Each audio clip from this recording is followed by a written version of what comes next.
Hey, how do you like to be corrected? How do you like to be told don't do that? Or how do you like to be told why did you do that? Or how do you like to be told, you know what? There's a better way to think about your decisions. And I'm not gonna lie, I'm not good at hearing those questions, and I don't really like hearing those questions. Um, my name's Hayden, and I'm a youth pastor here at the Vista campus.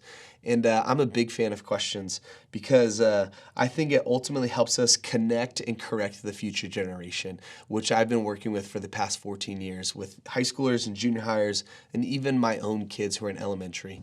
And I want to read a verse for you guys found in Galatians chapter 6, verse 1, that I think really helps us understand how we can connect and correct behavior and choices that our students are making.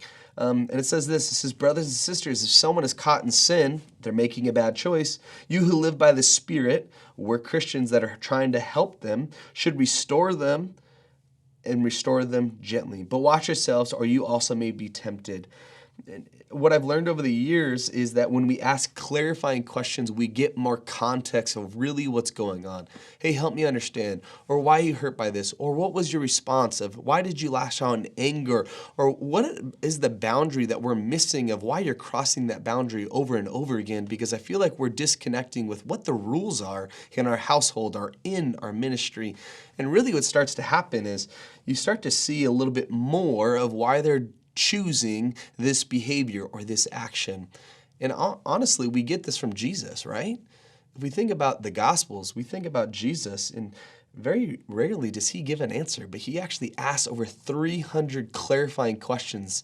And it really points back to this idea that it makes the person think, well, why do I think that? Or why did I decide that?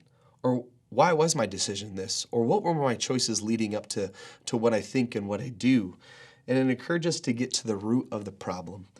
And for us, our motive shouldn't just be to come down on this generation with, how could you, or that was ridiculous, or let's ignore the situation, just excuse it and move on, or we destroy them. But really, we should be leaning in towards restoring them.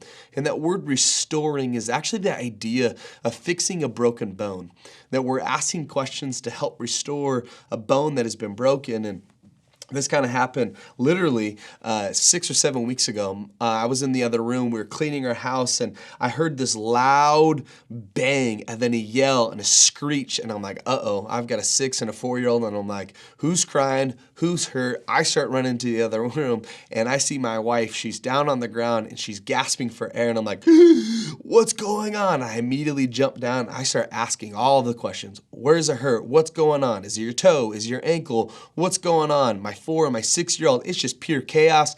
And I just start asking questions and questions and questions.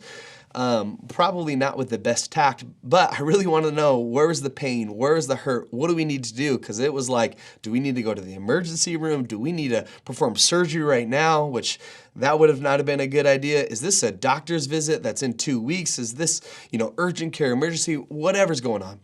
And I'm trying to figure out what's the best course of action of how to help restore what actually was a broken bone. That was a broken toe. And what did it look like? And for us, it really was going to the urgent care and for it to be in a boot for 6 weeks.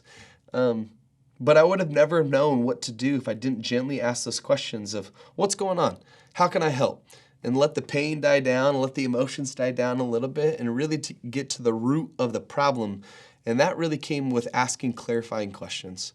And for us, North Coast, for us helping the future generations in elementary school, if you volunteer in junior high or high school with the young adults, or you lead a life group with those people here at North Coast, let me just encourage you, ask clarifying questions to correct sin or brokenness or hardship. And I think a great question that we can lean to is this. It's help me understand.